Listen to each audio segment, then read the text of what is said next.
Bien,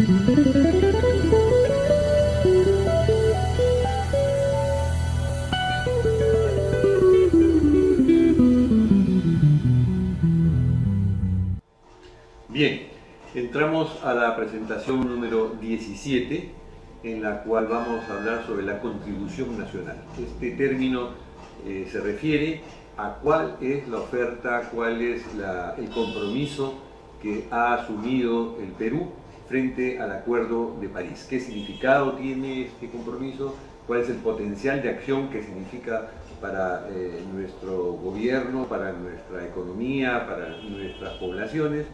¿Qué significa esto en términos de políticas de Estado? ¿Y qué intereses hay que manejar y trabajar alrededor de esta contribución nacional? Como lectura vamos a tener un documento que editó y publicó el Ministerio del Ambiente, en PDF, que es la contribución nacional, que en ese momento se llamaban INDC por Intended Nationally Determined Contributions, que quiere decir contribuciones nacionalmente determinadas previstas por el Perú. Veamos, en primer lugar, qué significa en el contexto internacional las contribuciones que se han presentado en el marco del Acuerdo de París. Se han presentado 160 contribuciones de los países. Creo que esta cifra ha crecido después, porque hay algunos que han presentado después de tiempo. Y estas 160 contribuciones representan a 187 países, porque la Unión Europea presenta una sola contribución que representa a sus 27 miembros. De esta,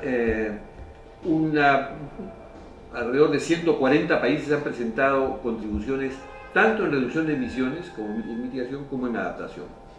Y un grupo de 18 países aproximadamente ha presentado solo compromisos de reducción de emisiones o de mitigación. Acá vemos que hay un 66% con objetivos, con metas de reducción de gases de efecto invernadero, otros que no tienen reducción de gases de efecto invernadero, otras que combinan, que no son de reducción, pero son de políticas, por ejemplo, otras tienen reducciones y políticas combinadas, y otras son solamente acciones que se presentan para reducir emisiones. Entonces hay un conjunto bastante heterogéneo de compromisos. ¿Cuál es el compromiso que va a hacer el Perú? Vemos al final, pero veamos primero cuál es la cantidad de emisiones sobre las cuales el Perú está ofreciendo una reducción. Veamos cuánto emite el Perú en relación al resto del mundo.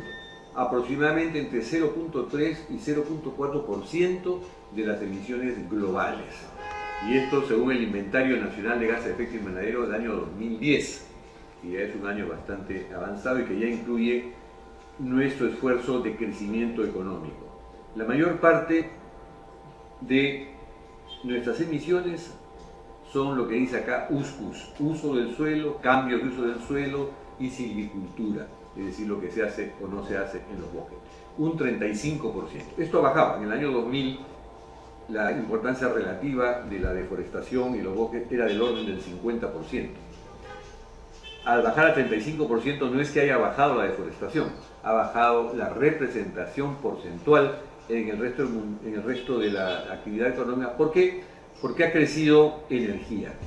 Ha crecido energía al 33% por el incremento en gasto en transporte y por el incremento del uso del gas en la matriz energética nacional. Era una matriz prioritariamente y mayormente hidroeléctrica, y ahora es alrededor de la mitad, 40% gas, 40% hidroeléctrica, y el resto 45, y el resto todavía son diésel u otras formas de incluso renovables.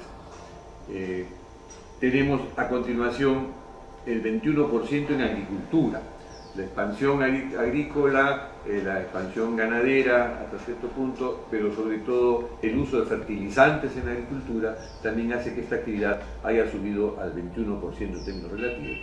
Luego de eso están los desechos, luego los procesos industriales.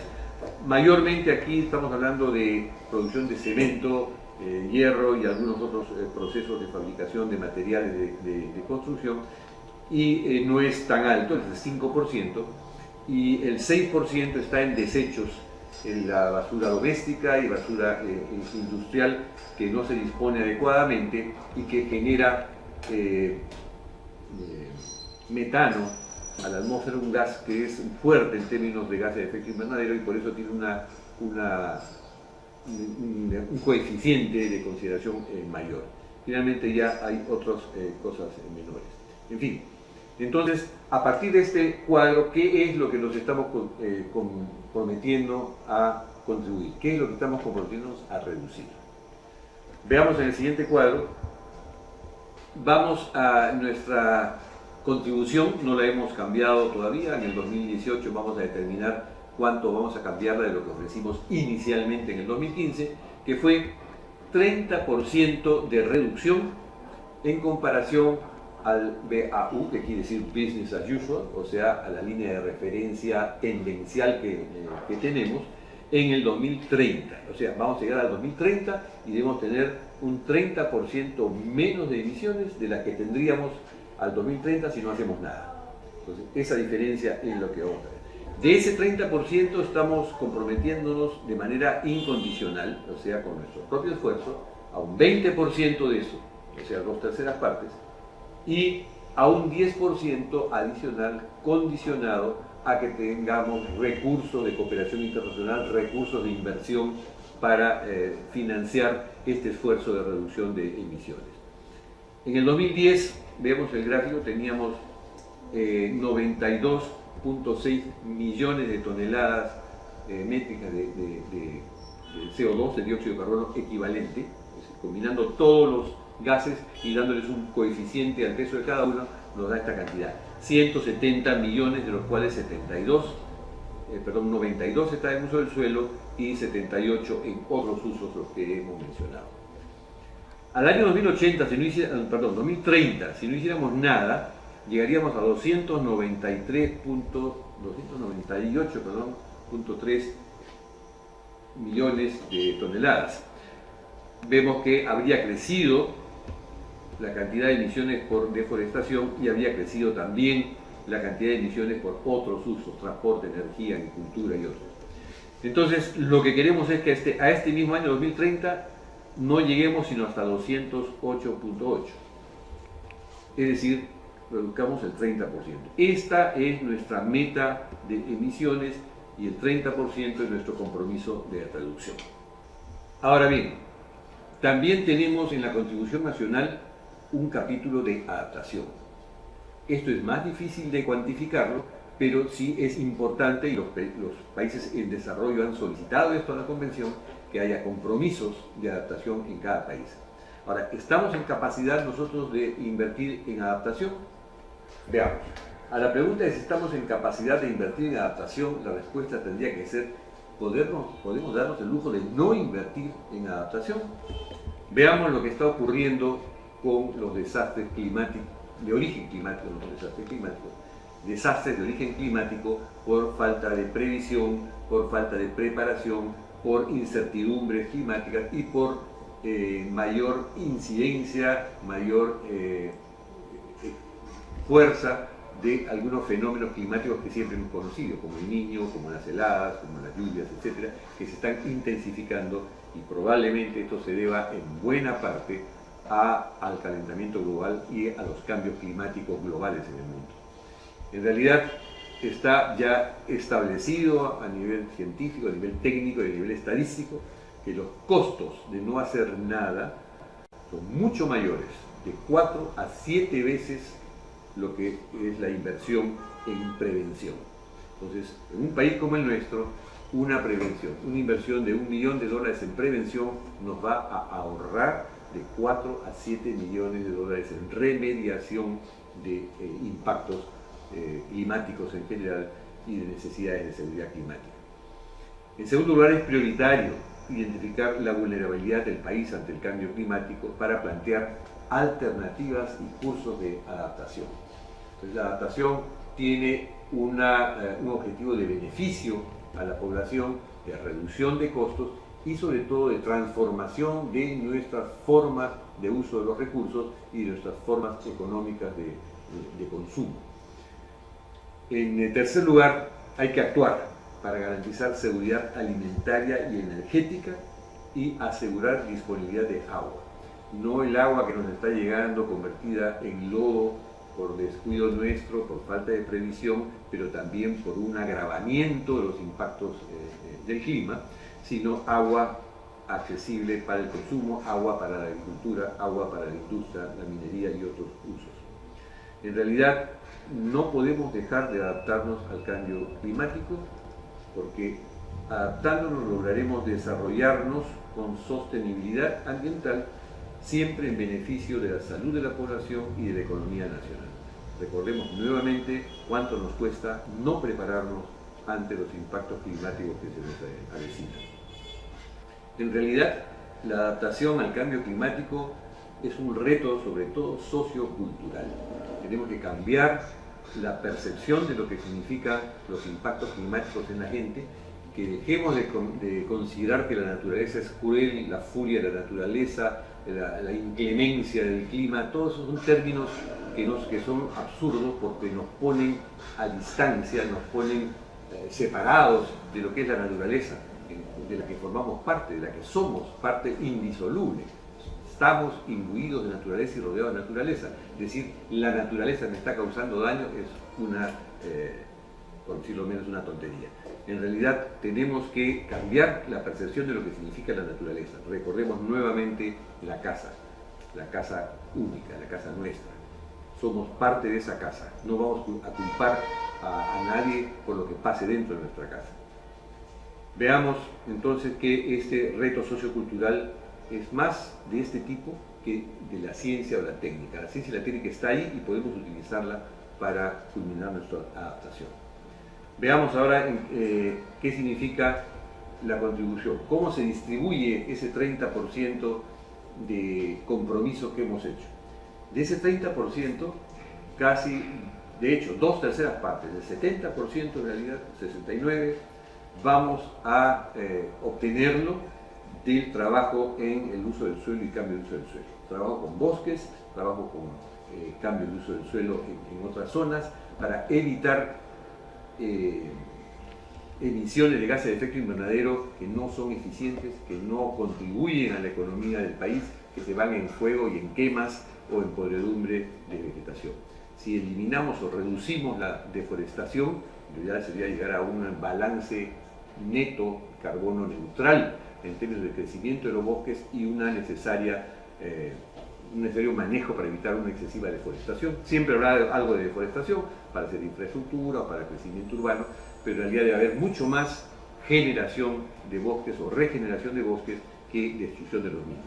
Entonces, un 70% de nuestro esfuerzo va a estar allí, un esfuerzo que debe ser productivo en vez de destructivo de nuestra economía. Un 5% en transporte. Podemos reducir fácilmente, y lo estamos haciendo ya con proyectos existentes, un 5% de emisiones en transporte. La electrificación de los trenes, el cambio de gasolina o de diésel a gas, en otros casos, son pasos importantes que ya se están dando. Reorganización del tráfico en las ciudades, en las carreteras, creación de formas más eficientes de conducirnos, mayor transporte masivo que transporte individual, son algunas de las medidas que no requieren gran inversión. Un 6% en procesos industriales. Estamos tratando de producir cemento sin usar clinker, que es un componente altamente emisor de gases de efecto invernadero, usar pusolanas o tener otras formas de obtener un buen cemento para continuar creciendo y haciendo infraestructura sin atentar con un exceso de emisiones. Un 3% es el transporte, 5% es agricultura. En agricultura hay muchas maneras también de mejorar la forma de trabajo de la agricultura, de mejorar el uso del agua, de evitar gases como metano y de trabajar con seguridad alimentaria como meta más que crecimiento indiscriminado de ganadería u otras formas de acción.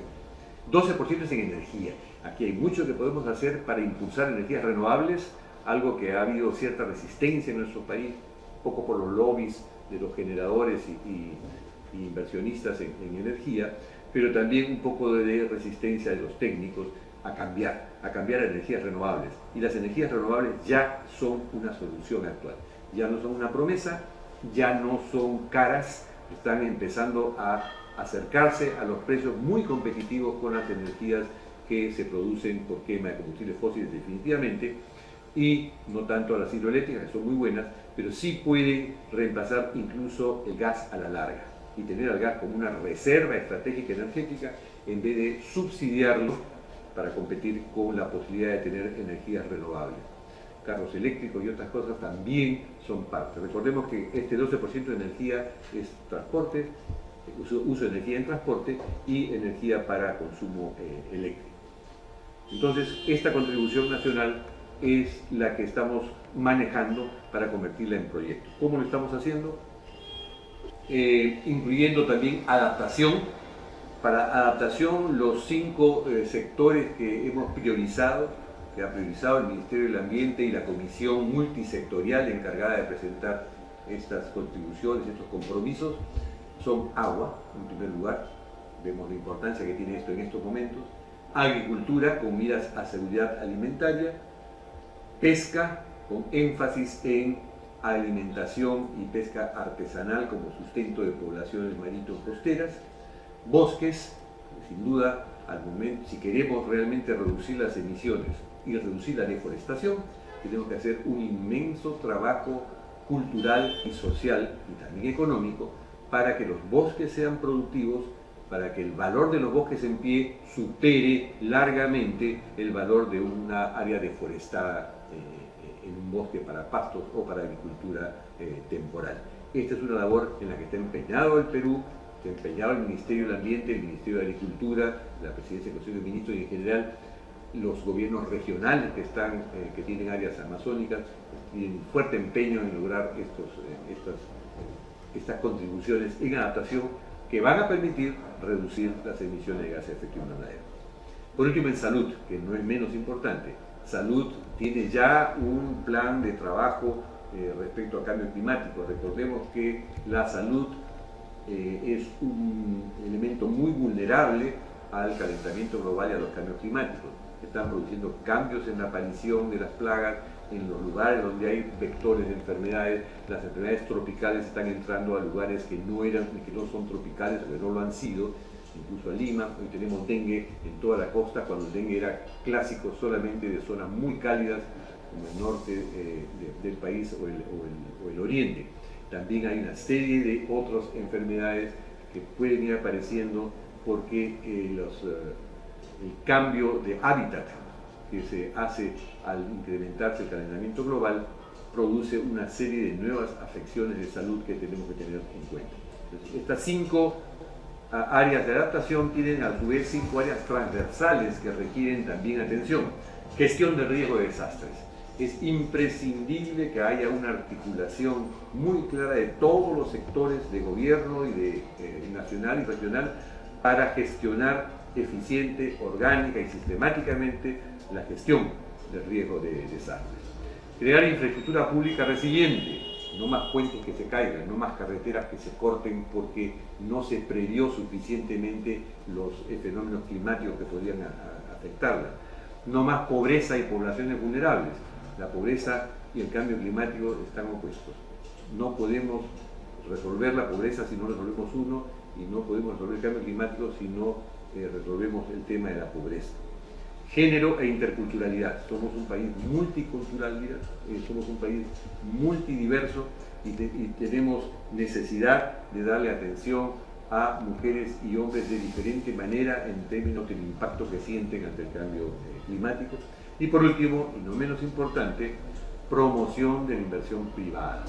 La inversión privada se piensa mucho más en proyectos que reduzcan emisiones, pero también hay, y debe promocionarse mucho más, oportunidades de inversión en temas de adaptación, en temas que por lo menos devengan en beneficios de adaptación, y para eso debemos prever fuentes de financiamiento que interesen al sector privado y que sean rentables, no solamente ya como responsabilidad empresarial, sino rentables económicamente también para sus inversiones.